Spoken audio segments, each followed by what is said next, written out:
जी नमस्कार।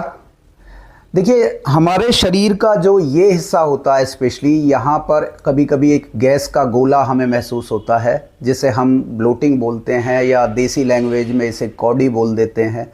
ये किस कारण होती है, पहले हम इसे समझने की कोशिश करेंगे, फिर इसके निदान पर बातें करेंगे। यहाँ हमारा डायफ्राम होता है। डायफ्राम मेनली हमारे एब्डोमिनल यानी पेट वाले भाग को और हमारे चेस्ट वाले भाग को, इन दोनों भाग को ये सेपरेट करने वाली एक लाइनिंग यहाँ पर होती है, जिसे डायफ्राम बोला जाता है।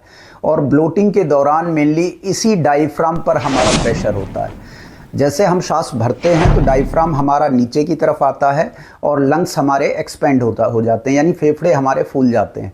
और जब हम सांस निकालते हैं तो यही डायफ्राम हमारा ऊपर की तरफ आता है।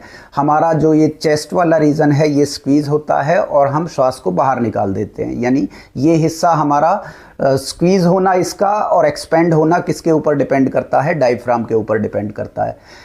ब्लोटिंग के दौरान मेनली क्या होता है कि जो ये हमारा डायफ्राम का फंक्शन है ये हमारा इम्पैक्ट हो जाता है, यानी जो इसका कार्य है श्वास को बाहर निकालना और छोड़ना, उसमें भी हमें प्रॉब्लम महसूस होती है। मेनली जो ये हिस्सा है हमारा, इस हिस्से पर गैस का एक गोला बन जाता है जो जिसे हम अपवार्ड विंड बोलते हैं, यानी उसे हम उदान वायु भी बोलते हैं। उदान वायु, कई तरह की हमारे शरीर में वायु होती है। एक होती है ऊपर की तरफ, नाभि से ऊपर की तरफ चढ़ने वाली, उसे उदान वायु बोला जाता है। एक नाभि से नीचे की तरफ वायु चलती है, उसे अपान वायु बोला जाता है। ऐसे ही हमारे शरीर में बहुत तरह की वायु होती हैं। इन्हीं वायु का अगर असंतुलन हो जाए, इम्बैलेंस हो जाए, तो हमारे शरीर में बहुत सी प्रॉब्लम स्टार्ट हो जाती है। ऐसी ही एक प्रॉब्लम है ब्लोटिंग। अब ब्लोटिंग का कारण क्या होता है? कई सारे कारण हो सकते हैं इसके। देखा जाए तो लाइफस्टाइल भी इसका एक बड़ा कारण हो सकता है, हमारा खान पान इसका एक कारण हो सकता है। बट कुछ मेंटल कारण भी इसके होते हैं। ज़्यादा स्ट्रेस लेने से भी ब्लोटिंग होने के चांस होते हैं। मेनली 60% कारण तो इसका बहुत चिंता वाला स्वभाव जिनका होता है उनको ब्लोटिंग होने के चांस ज़्यादा होते हैं। बहुत ज़्यादा स्ट्रेसफुल कंडीशन में हम अपने आप को जितना बैलेंस रख पाते हैं उतना हमें ब्लोटिंग होने के चांस कम रहेंगे। अगर मैं लाइफस्टाइल वाले कारणों की बात करूं तो देखिए, ज़्यादा जो बहुत लोग बहुत स्पाइसी फूड खाते हैं, बहुत ज़्यादा सेडेंटरी लाइफस्टाइल होता है, पोस्चर जिनका सही नहीं होता उठने बैठने का, उसके कारण भी ब्लोटिंग हो जाती है। देखिए, बहुत से लोग इस तरह से झुक के बैठते हैं, तो ऐसे झुक के बैठेंगे तो आपके डायफ्राम पर एक प्रेशर पड़ेगा, जिसके कारण क्या है कि आपका अपान वायु इम्बैलेंस, अपान या उदान वायु आपकी इम्बैलेंस हो सकती है। तो ये एक बड़ा कारण है कि हम अपने लाइफस्टाइल को सुधारें, अपने उदान अपान वायु को बैलेंस रखें। तो क्या हम कर सकते हैं? फिजिकल एक्सरसाइज अगर हम प्रॉपर करते हैं तो उससे भी ये ठीक हो जाती है। नॉर्मली अगर नेचुरल चीज़ों की हम बात करें तो आप घर की कुछ ऐसी चीज़ें भी खा सकते हैं जिनसे आपको इंस्टेंट इसमें रिलीफ मिलेगा। जैसे आप अजवाइन या काला नमक थोड़ा उसको आप एक फंकी मार ले और उसके ऊपर पानी पी ले, तो उससे भी आपको इसमें रिलीफ मिल जाता है। एक चीज़ और ध्यान रखनी है कि जो रात का आपका खाना है, रात का खाना बैलेंस करना बहुत ज़रूरी है, क्योंकि रात का खाना हमारा उसका प्रॉपर डाइजेशन नहीं हो पाता। तो आप रात के खाने को जितना जल्दी करें और जितना हल्का उसे रखेंगे तो आपको ब्लोटिंग में बहुत फ़ायदा मिलेगा। और हो सके तो आप कोशिश करें कि रात को खाना अवॉइड करें। अगर आप उदान वायु से अभी ग्रस्त हैं तो इस दौरान आप चाहें तो कुछ समय के लिए रात का खाना छोड़ भी सकते हैं। अगर मैं एक्सरसाइज की बात करूं तो योगासन, आप कौन कौन से योगासन आप कर सकते हैं? एक ब्रीदिंग बहुत इंपॉर्टेंट है, जिसे हम एब्डोमिनल ब्रीदिंग या डायफ्रामिक ब्रीदिंग भी हम बोल देते हैं, क्योंकि ये डायफ्राम पर ही आपकी उदान वायु का असर है। तो इसी एरिया के लिए एक हम ब्रीदिंग करते हैं, डायफ्रामिक ब्रीदिंग, जिससे क्या है कि आपका जो इम्बैलेंस है, जो आपकी उदान वायु जो ऊपर की तरफ चढ़ रही है, जिसके कारण कई बार हार्ट में भी पेन होता है, आपको सरदर्द भी इसमें रहने लगता है, डकार आती है, इस तरह के इश्यूज रहते हैं, उनमें ये डायफ्रामिक ब्रीदिंग काफ़ी हेल्पफुल रहेगी। तो अभी हम इन आसनों को और इस ब्रीदिंग को एक एक करके समझेंगे। हमारा पहला आसन है अर्ध पवन मुक्तासन। अर्ध पवन मुक्तासन के लिए आप सबसे पहले अपने मैट पर लेट जाएंगे। इस तरह आप सीधा लेटेंगे और सबसे पहले अपने दाएं पैर को, यानी राइट पैर को, राइट लेग को आप इस तरह मोड़ेंगे। दोनों हाथों की उंगलियों को आपस में इंटरलॉक करेंगे और अपने घुटने को इस तरह से पकड़ना है आपको। नीचे आप श्वास भरेंगे और सांस छोड़ते हुए घुटने को अपनी चिन के नजदीक, अपनी ठुड्डी के नजदीक आपको लाना है। और ये जो दूसरा पैर है लेफ्ट लेग, उसको आप हवा में लगभग 30 डिग्री उठा लेंगे इस तरह से। और इस पोजीशन में आपको मेंटेन करना है कम से कम 15 सेकंड या 15 to 20 सेकंड, डिपेंड करता है आपकी कैपेसिटी के ऊपर, इस तरह से। और सांस भरते हुए वापस जाएंगे, पैर को सीधा करेंगे। ऐसे ही आप अपने बाएं पैर को, लेफ्ट लेग को मोड़ेंगे, दोनों हाथों की उंगलियों से लॉक करेंगे,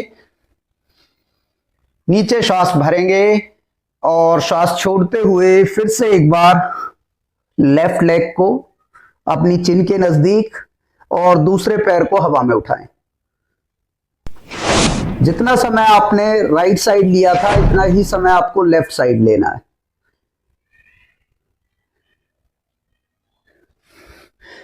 इस आसन के 3 सेट आपको दोहराने हैं, एक बार राइट साइड से, एक बार लेफ्ट साइड से। इसी का हमारा दूसरा वेरिएशन है पवन मुक्त आसन। पवन मुक्त आसन के लिए आप दोनों पैरों को एक साथ मोड़ लेंगे इस तरह से, पैरों को मिला लेंगे, एडी पंजे और घुटने, दोनों पैरों को इंटरलॉक करेंगे एक साथ। इस बार पैरों को बाहर की तरफ, एंकल आपके पॉइंट आउट रहेंगे, नीचे सांस भरेंगे और सांस छोड़ते हुए दोनों घुटनों से अपने पेट पर दबाव बनाते हुए ऐसे अपने चिन के नजदीक।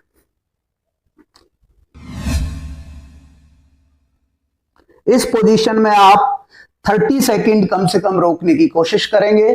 धीरे धीरे सांस भरते हुए वापस जाएंगे और दोनों पैरों को सीधा कर लेंगे। पवन मुक्त आसन के भी आपको 3 सेट करने हैं। नेक्स्ट हमारा आसन है बाल आसन। बाल आसन के लिए आप पहले इस तरह से बैठेंगे वज्रासन में, दोनों पैरों में आगे से गैप देंगे, यानी जो पीछे से आपके जो अंगूठे हैं पैरों के वो आपस में जुड़े रहेंगे, दोनों पैरों में गैप रहेगा इस तरह से। सांस भरते हुए दोनों हाथों को आप ऊपर लेके जाएंगे और बिल्कुल धीरे धीरे सांस छोड़ते हुए आगे की तरफ आएंगे। हाथों को स्लाइड करते हुए इस तरह से आपको स्ट्रेच करना है अपनी पूरी बॉडी को और अपने सिर को नीचे लगाने की कोशिश करेंगे। इस आसन में एक चीज ध्यान रखनी है कि आपके जो हिप्स हैं वो आपकी हील से टच रहे। इसमें क्या है कि बॉडी इस तरह से उठ जाती है, तो कोशिश करें आप बॉडी को पीछे से और आगे से दोनों तरफ से खींचने की। स्टे करेंगे नॉर्मल ब्रीदिंग, लंबी गहरी सांसों के साथ कम से कम 30 सेकंड इस पोजीशन को मेंटेन करेंगे और फिर धीरे धीरे हाथों को इस तरह से आप वापस लाएंगे। इस आसन को हम शशांक आसन भी बोलते हैं, चाइल्ड पोज भी बोलते हैं, बालासन, यानी कोई बच्चा भी इसे कर सकता है। इस तरह का एक सिंपल सा आसन है। ये बहुत इफेक्टिव आसन है आपके स्ट्रेस मैनेजमेंट में भी, और जो मेनली आपका उदान वायु, ऊपर की तरफ जो वायु बनती है, ब्लोटिंग जिसे हम कहते हैं, उसमें आपको बहुत जबरदस्त इससे फायदा मिलेगा। लास्ट एक और ब्रीदिंग की जो मैं चर्चा करना चाहता था, लास्ट एक ब्रीदिंग हम करेंगे, इसे हम एब्डोमिनल ब्रीदिंग कहते हैं। एब्डोमिनल ब्रीदिंग के लिए आप इस तरह से बैठ जाएंगे बिल्कुल स्ट्रेट, कमर आपकी बिल्कुल सीधी रहेगी, आंखें आप बंद कर लें और अपने राइट हैंड को आप अपने एब्डोमिनल एरिया पर, पेट वाले भाग पर इस तरह से रख लेंगे और बिल्कुल धीरे धीरे आपको ये ब्रीदिंग करनी है। सांस भरते हुए आपको पेट को फुलाना है, सांस भरते हुए पेट को फुलाएंगे जैसे किसी बैलून में हवा भरते हैं और वो फूलता चला जाता है, ठीक उसी तरह बिल्कुल धीरे धीरे। और सांस छोड़ते हुए अपने पेट को अंदर तक पिचकाना है, स्क्वीज करना है आपको, मैक्सिमम कमर तक आप जहां तक फील कर सकते हैं, अंदर तक। ये एब्डोमिनल ब्रीदिंग बहुत इफेक्टिव है हमारे ऑक्सीजन को हमारे नाभि के आसपास बढ़ाने में, ऑक्सीजन के कंटेंट को पूरी बॉडी के अंदर इसका प्रसार करने के लिए बहुत हेल्पफुल है एब्डोमिनल ब्रीदिंग। बाकी एसिडिटी वगैरह में भी इससे बहुत बेनिफिट मिलता है। इंडाइजेशन में बहुत इफेक्टिव है एब्डोमिनल ब्रीदिंग। कम से कम 11 मिनट आप इसका अभ्यास करें।